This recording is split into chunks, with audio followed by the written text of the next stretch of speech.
अस्सलाम वालेकुम स्टूडेंट। आज के इस वीडियो में हम यूनिट 7 के एक्सरसाइज के एमसीक्यूज करने के लिए जा रहे हैं। स्टूडेंट स्टार्ट करते हैं। एमसीक्यूज नंबर 1 है। एमसीक्यूज नंबर 1 में वो कह रहा है, हमने ऑलरेडी पढ़ी है, 4 स्टेट ऑफ मैटर पढ़ी है हमने। वो कह रहा है कि ऐसी कौन सी स्टेट है, ऐसी कौन सा मैटर है जिसके अंदर मॉलिक्यूल जो होते हैं डू नॉट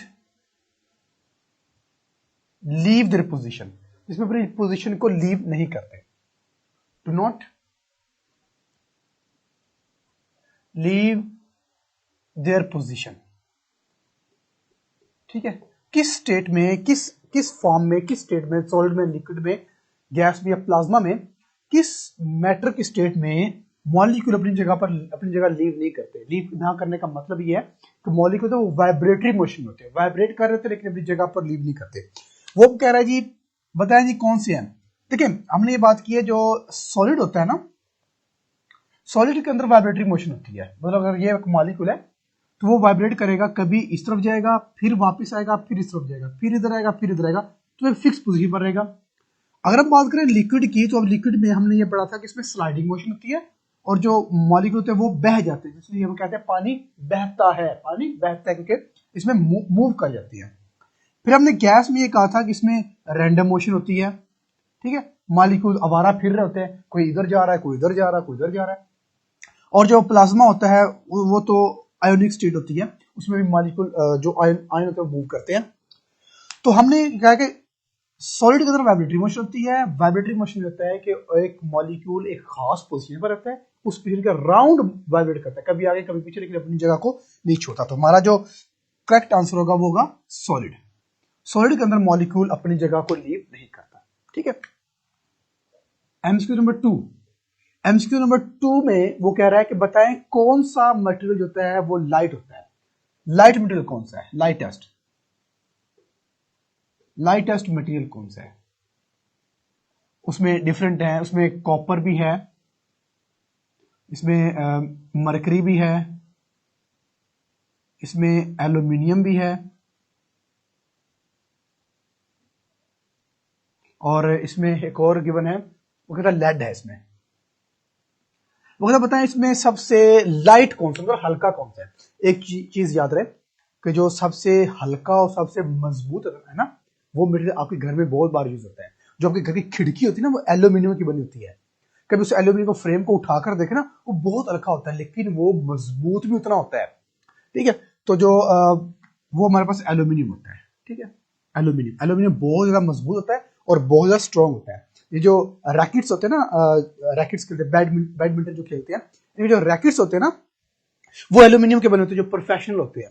एल्यूमिनियम का बनाने का फायदा ये होता है कि एक तो वो लाइट होता है, बहुत हल्का होता है, उठाने में, शॉट स्मैश लगाने में बहुत इजी होता है। सेकंड, वो मजबूत बहुत होता है। अगर वो आयरन का, कॉपर का, मरकरी का बना देना तो वो हैवी हो जाएगा।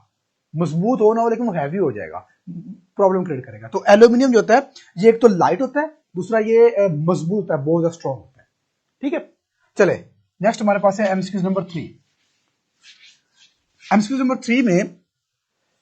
3 में पूछ रहा है कि पास्कल लॉ का जो यूनिट होता है, जो पास्कल होता है, प्रेशर का यूनिट पास्कल होता है, वो किसके इक्वल होता है?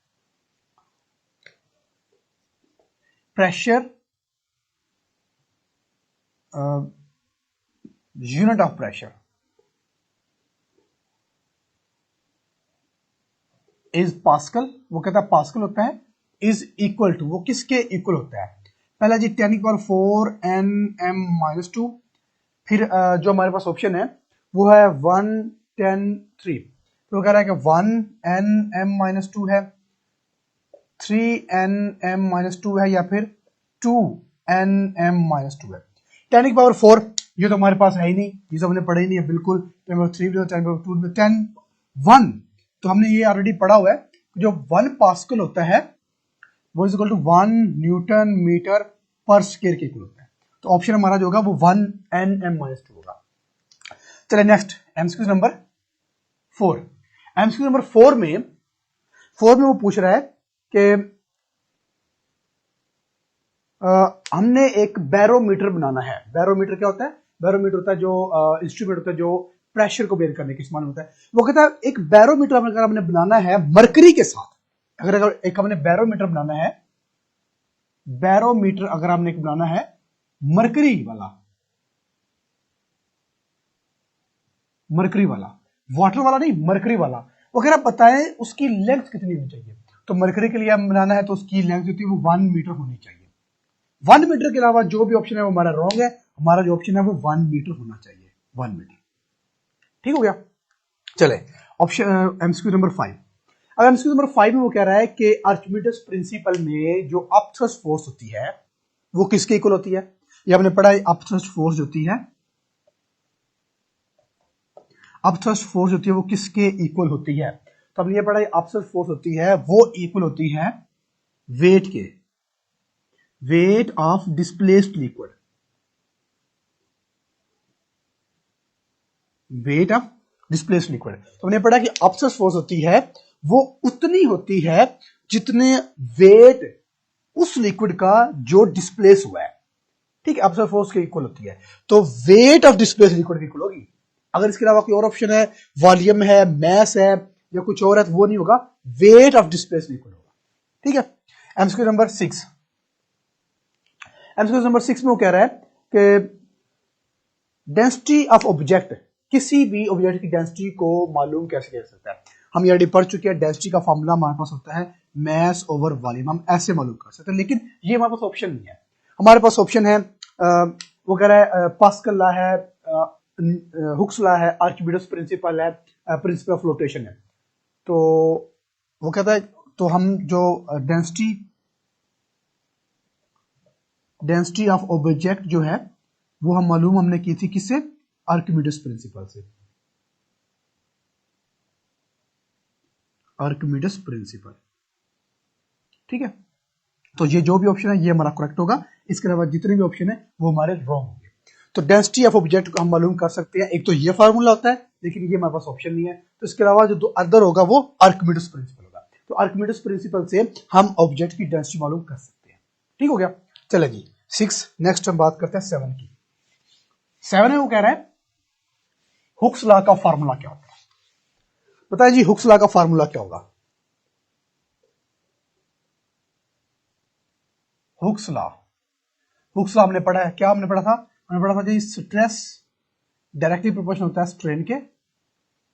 ठीक है, फिर हमने यूं कर दिया था stress equal constant multiply by strain.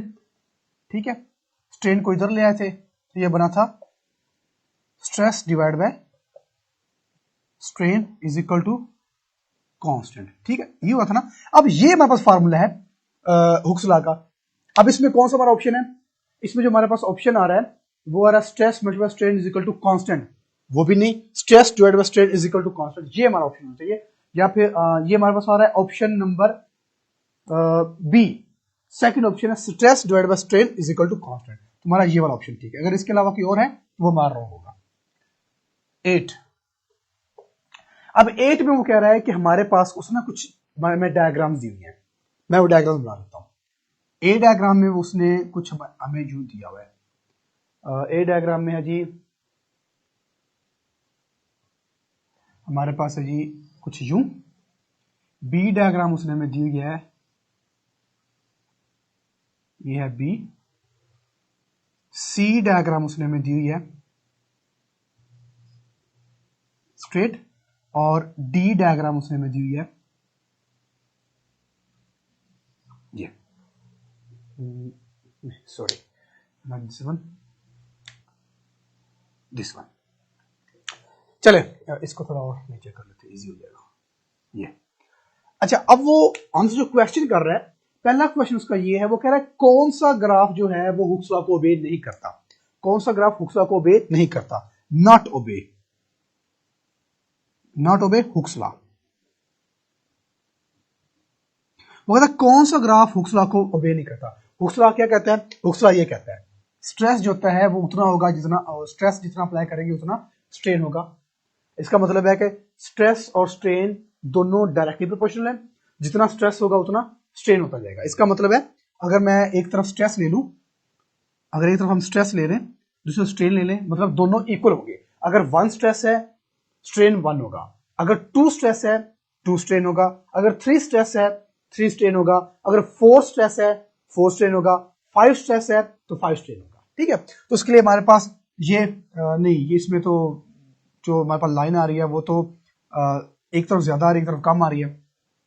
इस वाले में अगेन एक कम आ रही है, ज्यादा आ रही है, ये में स्ट्रेट आ रही है। तो हमारे पास जो ऑप्शन बनता है इसके लिए, जो 1 के लिए 1 क्वेश्चन के लिए ऑप्शन है वो हमारा है बी ऑप्शन। ठीक है, बी ऑप्शन करेक्ट होगा। इसके बाद जो दूसरा हमसे क्वेश्चन कर रहा है, दूसरे क्वेश्चन में वो कह रहा है कि कौन सा ग्राफ है जो स्प्रिंग कांस्टेंट की स्मॉलेस्ट वैल्यू देगा। स्प्रिंग कांस्टेंट की स्मॉलेस्ट वैल्यू हमें कौन देगा? स्मॉलेस्ट वैल्यू हमें वो देगा जिसमें एक्सटेंशन कम हो रही है। एक्सटेंशन किसमें कम हो रही है? एक तरफ एक्सटेंशन आती है ना, यानी कि एक्स आता है, दूसरी तरफ फोर्स आता है, तो एक्सटेंशन किस में कम आ रही है? एक्सटेंशन आ रही है डी में कम आ रही है। क्यों? देखें, फोर्स बहुत ज्यादा है, फोर्स यहां पर तकरीबन 10 है, लेकिन जो एक्सटेंशन आ रही है वो यहां से यहां बहुत कम है, जबकि फोर्स हमारे पास यहां से यहां ज्यादा आ रही है।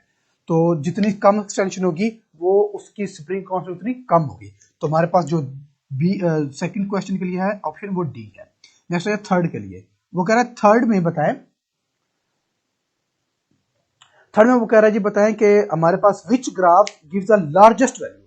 वो कहता है कि लार्जेस्ट वैल्यू में कौन देगा, लार्जेस्ट वैल्यू में कौन देगा? तो लार्जेस्ट वैल्यू में देगा बी वाला ऑप्शन। ठीक है, अब पहला क्वेश्चन उसने वो कह रहा है ओबे नहीं करता, कौन सा ओबे नहीं करता? तो ये ओबे जो नहीं करता वो एक्चुअली में क्वेश्चन मिस्टेक था। ओबे कौन नहीं करता, क्वेश्चन ये था ओबे कौन नहीं करता। ये भी ओबे कर रहा है, कम ज्यादा ओबे कर रहा है, ये भी कम, ये भी ओबे कर रहा है, ये ओबे कर रहा है लेकिन कम ओबे कर रहा है, ये तीनों ओबे कर रहे हैं। तो क्वेश्चन ये कौन ओबे नहीं करता, वो ये वाला स्ट्रेट लाइन वाला। तो हमारे पास ऑप्शन होगा वो ए, जो ए वाला ये ओबे नहीं करता, ये बिल्कुल स्ट्रेट है। फोर्स जितनी अप्लाई करे एक्सटेंशन बहुत हो रही है, फोर्स अप्लाई नहीं हो रही, मतलब ये इस तरह से है, ये वाला ओबे नहीं करता। ठीक है, चले इसके बाद ये थे हमारे एमसीक्यू। स्टूडेंट अगर इनसे रेलेवेंट कोई क्वेश्चन है तो आप पोर्टल से पूछ सकते हैं।